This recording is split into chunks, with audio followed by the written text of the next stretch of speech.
Let me introduce today's speaker. We're very pleased to welcome Roman David, I think I'm pronouncing his name reasonably closely, who works on transitional justice and is visiting us from a far-flung place, the New Territories. He's currently at Lingnan University, where he's professor of sociology and social policy.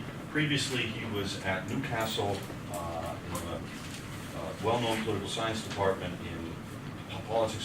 Oxford, Wits in South Africa, and previously at CityU as well as at Yale, where he was a postdoc. He's the author of the book, University of Pennsylvania Press, 2011, Lustration and Transitional Justice, which won the International Political Science Association's Triennial Concept Analysis Award 2012. And his articles have appeared in a number of leading journals. We're very pleased that he'll be talking to us about Myanmar today.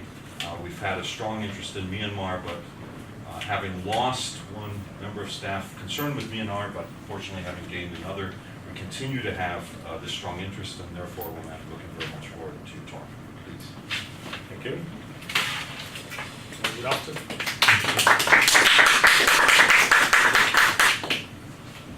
Good afternoon, everyone. Thank you for inviting me here and for giving me this opportunity to share with you results of some of the research which Professor Holliday and I conduct in Myanmar. As you may know, I conduct interdisciplinary research which spans several areas of social science, such as political psychology, law and society, and political sociology. I am not really kind of a person who is an area studies person or a comparativist in the sense. I conduct survey and survey experiments, and this is basically gives me a lot of opportunities to explore various issues. But nevertheless, I'm a specialist in transitional justice. This is, I can claim, some specialty. And I work in the field which is studying how different societies deal with the past, how they overcome the legacies of human rights violations. And therefore, that was the motivation for the project in Myanmar, to put forward a grant to conduct survey, to know what people think about the process of transition, about justice, at the onset of political transition, because we have all those data which have been capturing the situation after. So I hope that this project can contribute to this literature. So let me start, but one more formal acknowledgement. This research has been supported by the University, GRF research grant on transitional justice and reconciliation in Myanmar. I'm the principal investigator on this project. Professor Holliday is co-investigator.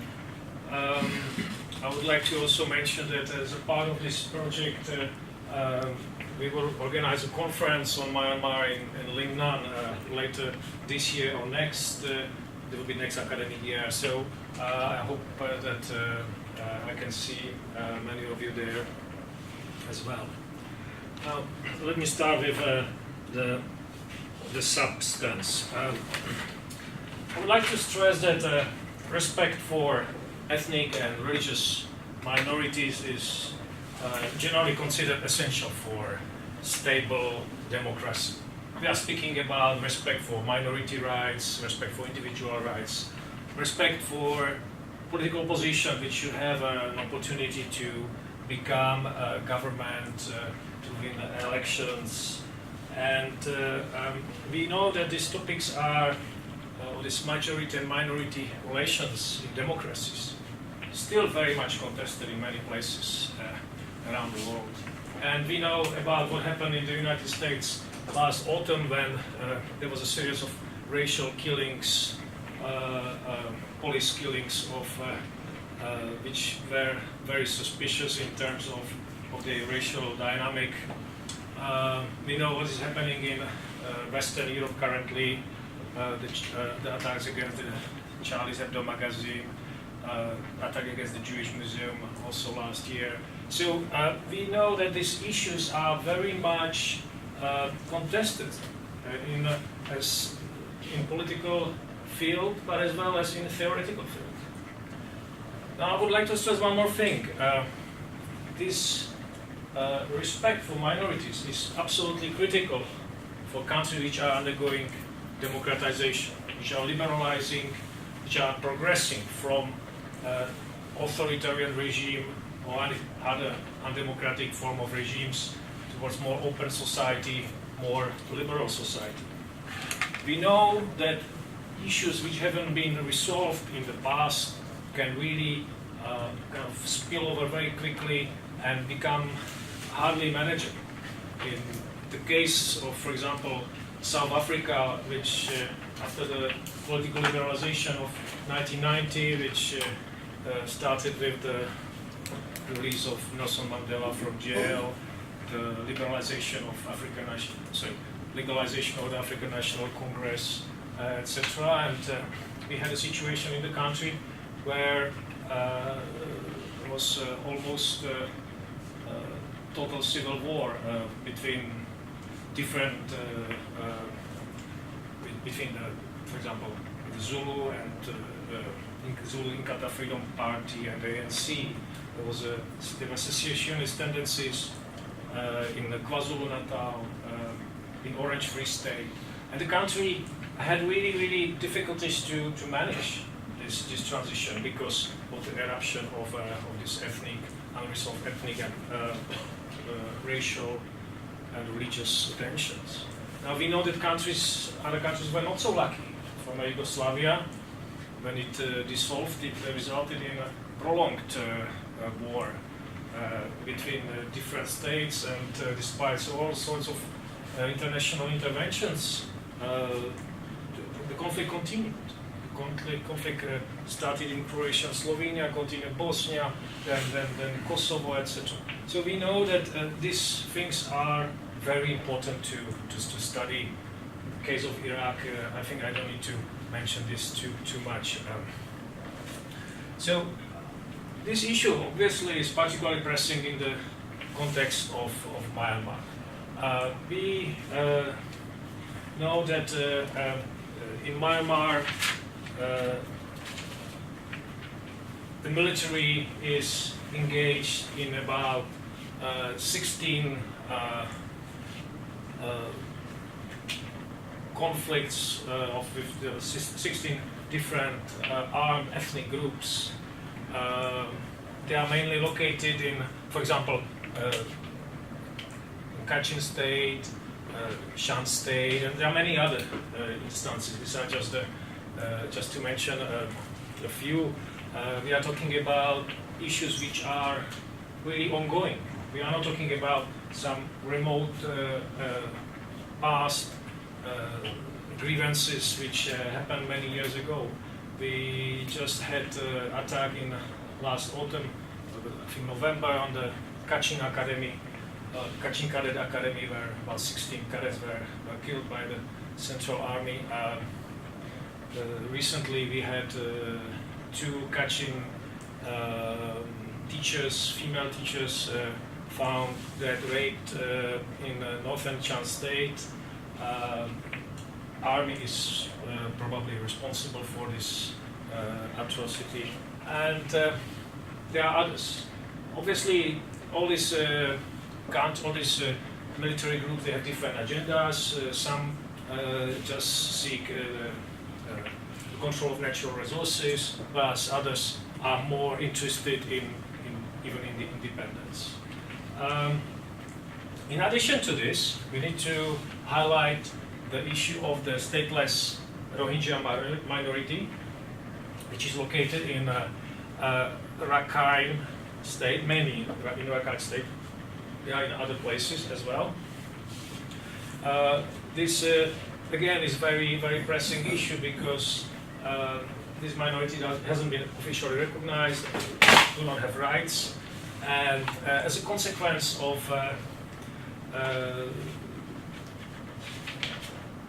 government ignorance and moves by nationalist banks, they often become victims of violence, victims of riots and pogroms in a way. This again was very, recently widely reported that one of those radical monks, Viratu, caused kind of outrage when he called the special rapporteur, UN special rapporteur, which investigated the plight of Rohingya in Rakhine State. He called her whore, and to defend himself, to strengthen the defiance. He said we couldn't find any worse word for you. So we can see that somebody can speak words of intolerance, but then retract those words, regret, say, I didn't say this, or I didn't mean it, or the media said it, reported it wrongly. But here we have an open defiance, open challenge to the authority of the United Nations, which is concerned about this plan. Now, we also need to understand that this country is undergoing a process of democratization and liberalization. So, effectively, is setting up the scene for all these relations being kind of exposed in their nature, in their kind of without any kind of authoritarian constraint. So what we can see, what we can observe now will maybe projected to further on situations which would tell us, about ethnic relations, how they would be in a few years. Obviously, the government is aware that they are in dangerous territory, and they started the process of national reconciliation and peace. This is obviously a bumpy ride because of those incidents which are happening in these peripheral places. So, although there was ambition that they would complete many of those negotiations this year, it doesn't look that it's possible. So, the questions which I'm asking here is whether the official process of national reconciliation, which the government launched to put together different ethnicities and different religions, whether this official government-sponsored process of national reconciliation is followed by the grassroots national reconciliation, interpersonal reconciliation, interfaith reconciliation, inter-ethnic reconciliation. These are the questions which I'm asking here. Are ethnic and religious minorities accepted by the Myanmar Buddhist majority? Are there any differences among these minorities in the degree of their acceptance? And in particular, we are also interested in the unofficial Rohingya minority. What is the degree of acceptance of this minority? Now, these questions are really relevant from several different reasons. First, they would help us understand the social dynamics of ethnic and religious conflict in Myanmar. We, so far, don't know that much. Let's face it, the country has been closed to the world, and research which has been conducted was conducted only on a small scale, in a scale which would not irritate the military junta. So a lot of restrictions on the investigation. Second, it would help us, it would give some hints to major players in the society, say liberal faction within the government, to promote more reconciliation, or how to tackle this issue of reconciliation, or other parties which could have done a little bit more, like National League for Democracy and civil societies. For me, the most important here is also testing major theories on reconciliation and tolerance in non-Western setting. We do research, but we are guided by theories. We need to know to what extent are the theories which we have are applicable universally and applicable in different regions around the world. Now, how I'm going to tackle these questions? How we are going to look for answers. First, the theoretical answers to these questions. First of all, we are talking about certain acceptance of minorities, and this points at three different strands of literature. The first one is multiculturalism, which focuses on accommodation of different cultures, different religions, coexistence, mutual recognition, autonomy in society. The second stream of research is research on social reconciliation, which has been put forward as a product of this recent interest in transitional justice. We speak about rebuilding communities which have been destroyed by violence, which have been destroyed by authoritarian regimes. And probably the most vigorous stream of research, which has been here for quite a few centuries already, research on tolerance, which is related or can be defined as a willingness to put up with others, or put up with things which we don't agree with put up with people who we don't agree with. So let me, one by one, on those theoretical strands, review these ideas. The multiculturalism evolves around kind of critical concepts of autonomy, recognition, accommodation, etc.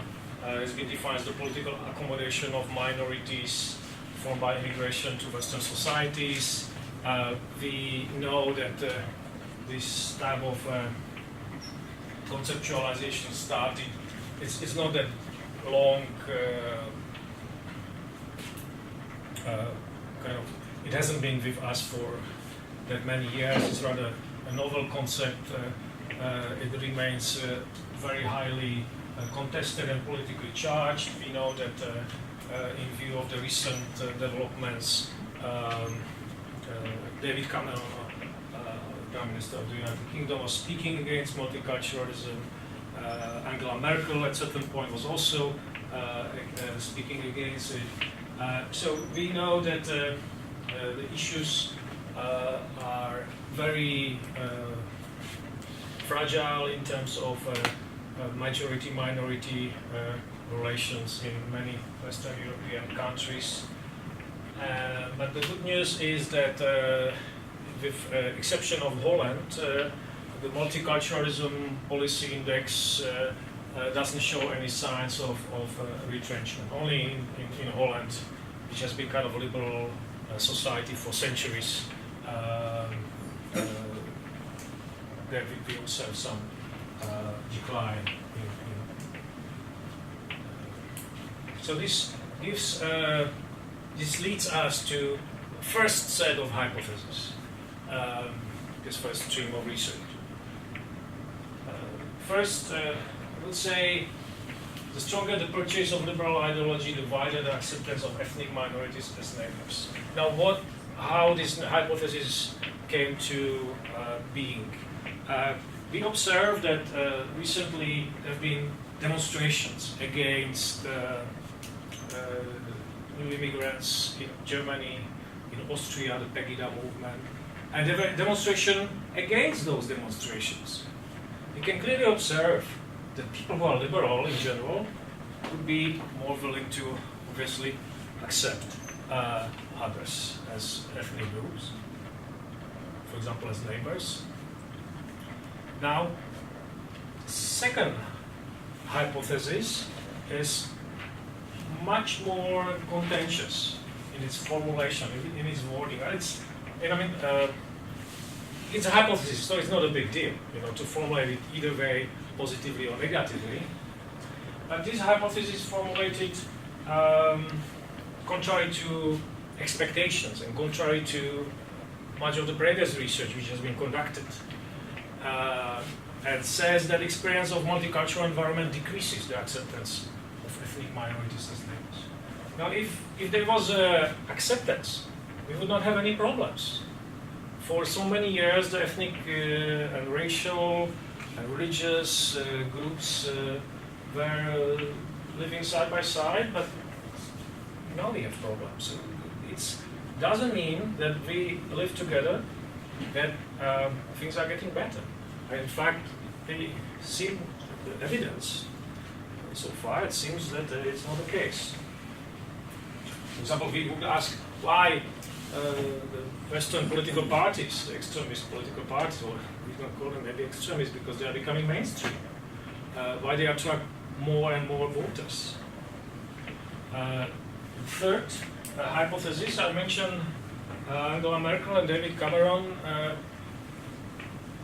People in government, they have not only democracy on their minds, but they are also mandated to look after the security issues. Government inevitably will be always more on the security side because you may not lose elections because of your opinion, but you may lose elections for security blunder.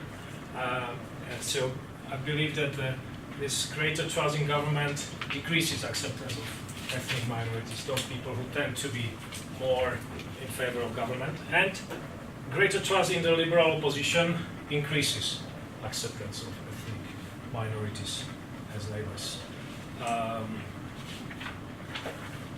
In my case, Suchi would be the right answer, but I will get to there. Now let me start talking about the second stream of research, research on social reconciliation. As I mentioned, this is kind of a new stream of research inspired by the scholarship in transitional justice, which speaks about social reconstruction, rebuilding of communities, rebuilding relationships, rebuilding broken relationships, restoring broken relationships in the aftermath of civil wars or authoritarian regimes. The thing is that these issues are typically studied in the context of transitional justice. So we are asking questions: what is the impact of International Criminal Court in rebuilding communities? What is the impact of Truth Commission, or impact of apologies on the ground? Does it have an impact, or does it make things worse? Obviously, there was no transitional justice measure in Myanmar approved yet. So what we need to look at is other variables which were available in this literature. And these are the war and conflict experiences.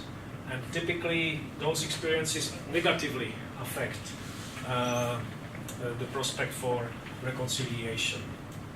So we hypothesize experience of ethnic conflict decreases the acceptance of ethnic minorities, and experience of historical injustice decreases the acceptance of ethnic minorities.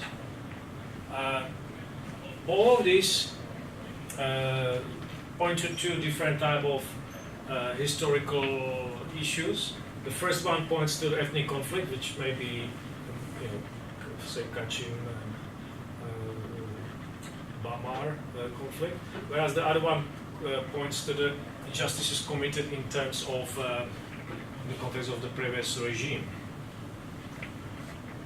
And now finally the third stream of research which is applicable here is the issue of tolerance, which can be defined as a willingness to put up with those things that one rejects, or acceptance of an objectionable. It can be objectionable statement, or objectionable group, or etc. We have, we can distinguish analytically political and social tolerance. Political tolerance, which derives from Dahl's notion of contestation, which opposition has to be able to exercise political rights to replace government.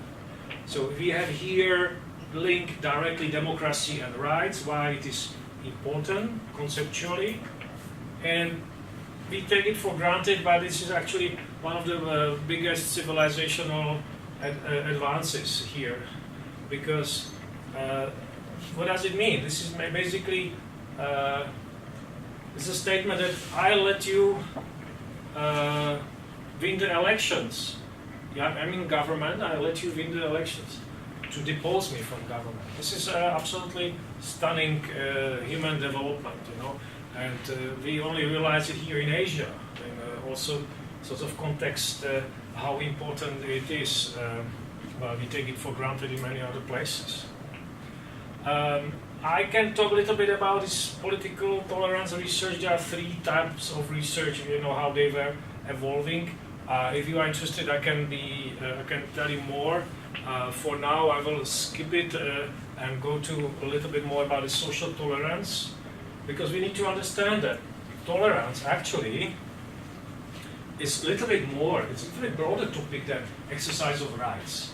We didn't have we were not speaking about rights when we were talking about tolerance in the first place, historically. And we are talking about, we are not talking about that we let somebody demonstrating, you know, how it is conceptualized typically, but we are talking about the very existence, the very survival of this group of people. We are talking about this type of interpersonal, horizontal relationship, and obviously we have attack against Rohingya on our minds. So to get to some hypotheses based on this literature, many of those hypotheses were already mentioned in the context of multiculturalism and social reconstruction.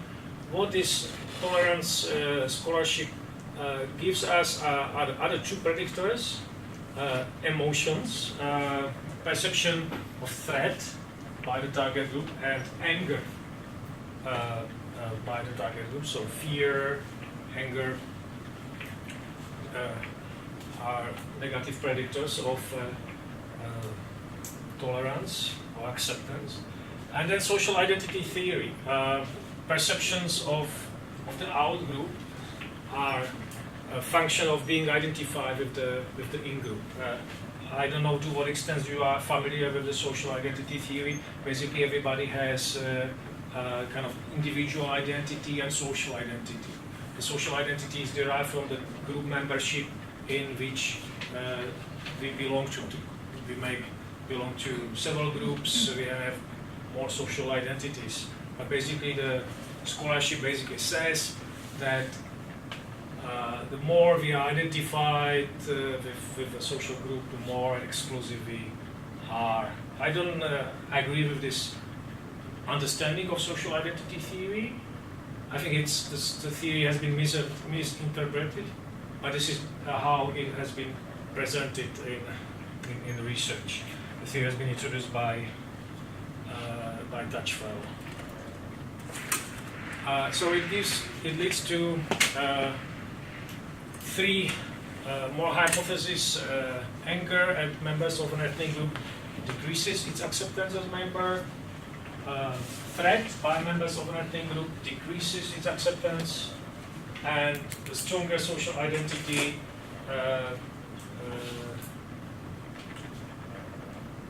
the lower acceptance, the degree of acceptance of ethnic group as neighbors. Now, how we are investigating? We are investigating in Myanmar, which is a large, major Asian country, population 51 million people. Unfortunately, in terms of economic indicators, the country is not doing that well. Years of experiments by the military junta with socialist planning and socialist economy left the country virtually bankrupt.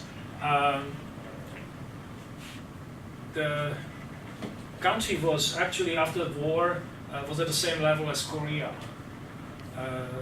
We can see where South Korea is now, and where Myanmar is now. And we can see that there's still some basis. We can look at the literacy rate, 93% of literacy. This is not an indicator of literacy in a country which is poor.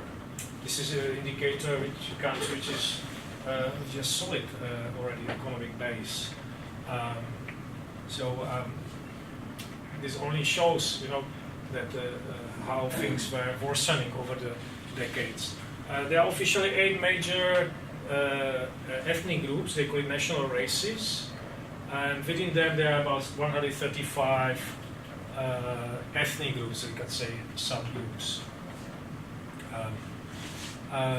In terms of religion, the dominant religion is Buddhism, which is protected by constitution, but we have Christianity there, Islam, and the other major 2 religions. Now, how we are investigating this? The major method of this research is a survey, a social survey which has been conducted just at the end of last year in 5 parts of the country, 5, I would say, major parts of the country, which means the central province of Yangon and Mandalay, then in Kachin State, Shan State, and Kain State. In total, about 1,600 respondents.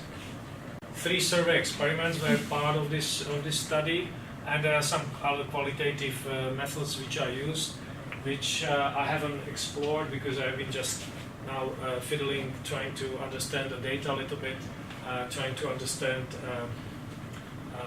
what the data says, because we just got the data about 3 weeks ago, the full data set.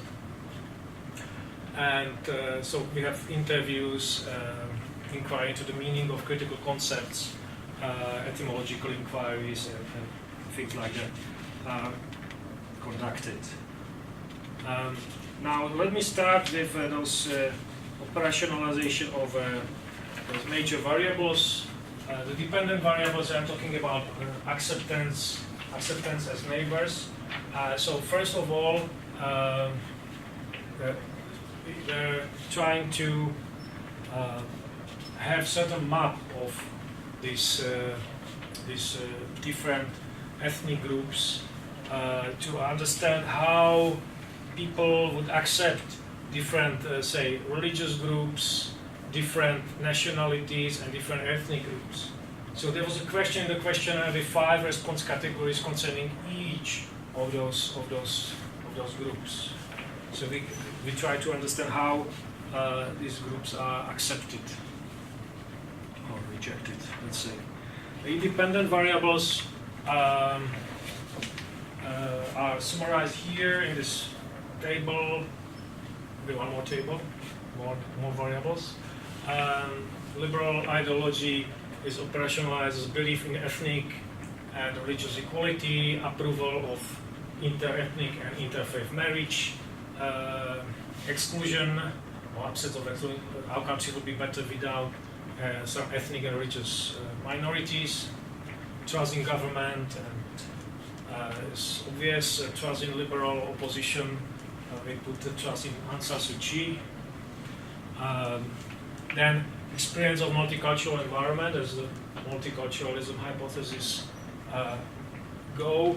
We speak about buying products from other religious ethnic groups, whether we were asking respondents whether they are having another ethnic or religious group in their neighborhood, whether they have any ethnic, inter-ethnic or inter-religious marriage in their family.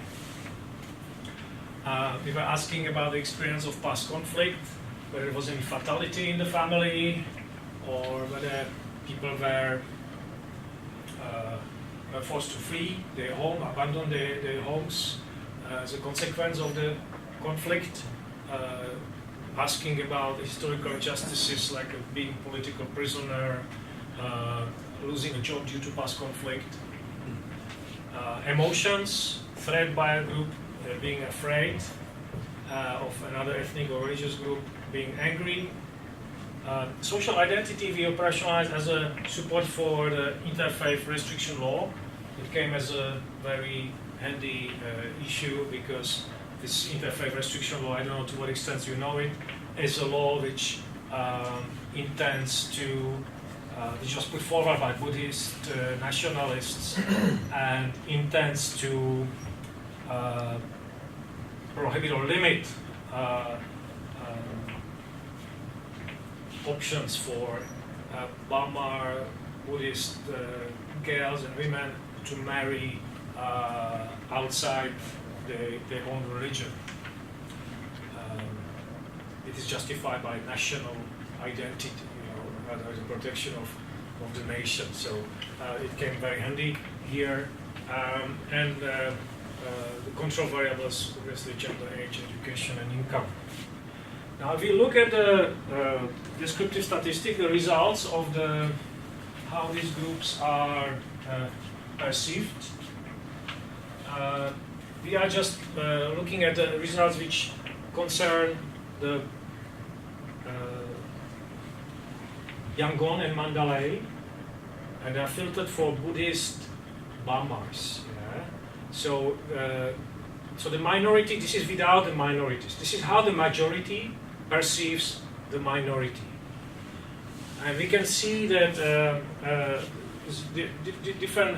different variation, where, for example, Christians are kind of half-half, acceptable, not acceptable, where Muslims are rather not accepted. In terms of ethnic groups, we can observe that most of those ethnic groups are fairly accepted. I think this is just, probably part of this government process. They are speaking about all those minorities. So there's not much variation among the acceptance, but nevertheless, we can see that the Kachins are okay, very much liked, down in Yangon, down in Mandalay. The Rohingya, they are very much disliked. 82% dislike them. But we were analyzing this data in SPSS, and we were focusing on two minorities only of this map. We were analyzing two which are the most important for this project. The Rohingya, which are essentially Muslim, the stateless Rohingya, and Kachin, which are Christian. And they were selected because of the conflict, of the ongoing conflict. The results, they are kind of put here in a very descriptive way, but I think I would explain to you. First, let's look at common predictors. Means factors which predicts acceptance of Rohingya, acceptance of Kachin. So education is positive predictor, and loss of job. If somebody lost job in context of past conflict, then is less willing to accept. Now we look at the predictors which are opposite. By opposite predictors, I mean those variables which exercise exactly the opposite effect in terms of predicting the outcome, acceptance of Rohingya or acceptance of Kachin. So support of inter-ethnic marriage is negatively associated with Rohingya, but positively associated with Kachin. Belief in ethnic equality is negatively associated with Rohingya and positively associated with Kachin. And support for interfaith marriage, I forgot one thing to explain, but this is the same here, but with different dynamic. It's positively associated with Rohingya and negatively with Kachin. Then there are predictors which predicts only Rohingya or only acceptance of Kachin as neighbors. So being political prisoner is a predictor of acceptance of Rohingya. Probably people learn something in jail. My research with political prisoners in the Czech Republic shows that actually people are not in jail like they are learning there. Those political prisoners, they are not. So there may be some additional educational experience there attached to it. Anger at people of other religions. So you are angry at other religions. You don't like Rohingya. If you are buying product from other religious group, you are fine with Rohingya.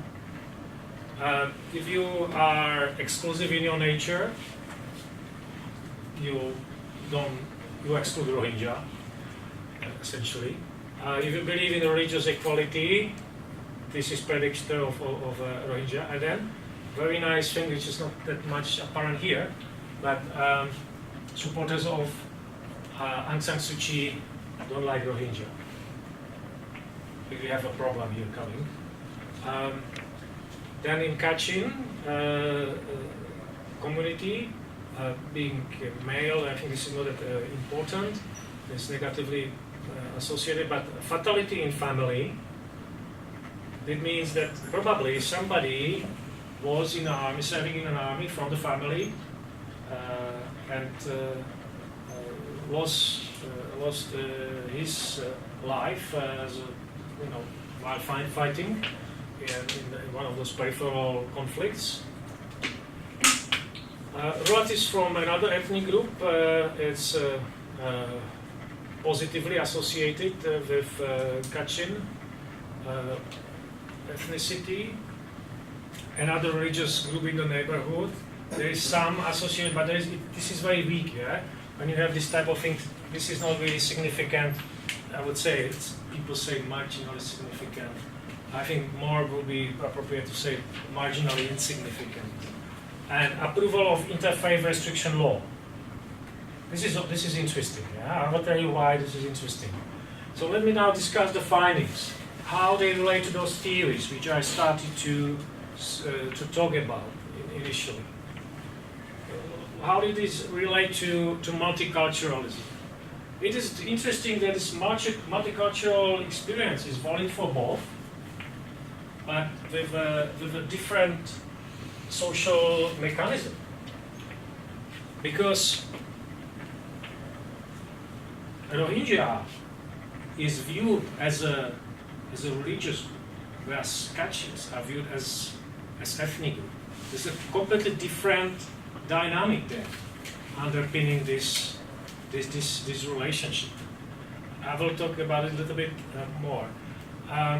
This is, the hypothesis, one of the first hypotheses for multiculturalism was the purchase of liberal ideology leads to acceptance. I think this liberal ideology is very limited. I would call it selective liberalism. It's basically saying equality, yes, but not with everyone. People are fine with, being equal with they are advocates of equality, and equality predicts relationships with the Kachin, but not with Rohingya. So this is like we know it, in those in China, it's the same. Democracy, yes, but not for everyone. It's cannot be generally accepted. So this is kind of call it selective liberalism, and leaders. Government, rising government is not significant predictor, but supporters of Suu Kyi, I mentioned, do not like Rohingyas. The post-conflict reconciliation theories, they show that the experience of conflict, somebody lost family, predicts negatively the relationship to Kachins, and experience of historical injustices, positive relationship to Rohingya. Tolerance, interesting finding is that the interfaith restriction law, which has been used as a indicator of social identity, interfaith restriction law is seen as a measure against Muslims, not against Christians. So it is nominally, it's interfaith restriction law, so it should predict, all the religions should be, treated in the way, but no, only Muslims. This is not, Christians are not seen that way. And then emotions, anger at Rohingya predicts, but not in another ethnic group. So being angry, expressing anger at this group predicts decreasing tolerance. So what we say here about conclusion? We can observe that there are essentially two different dynamics of reconciliation. First of all, Kachin is viewed as an ethnic group, Rohingya as a religious group. Here we are talking about reconciliation as an ethnic process, here as a religious process. Now, this is important to have this distinction because there are a lot of interventions which are happening on the way. Interfaith restriction law, which is now being debated in the parliament, is one of them. So, how can things get worse? How can things get better? By taking different measures, they are perceived. The measures are perceived. Although, for example, they are uniformly advocated, but they are perceived differently. As the interfaith restriction law is perceived as a measure against Muslims, not against Christians.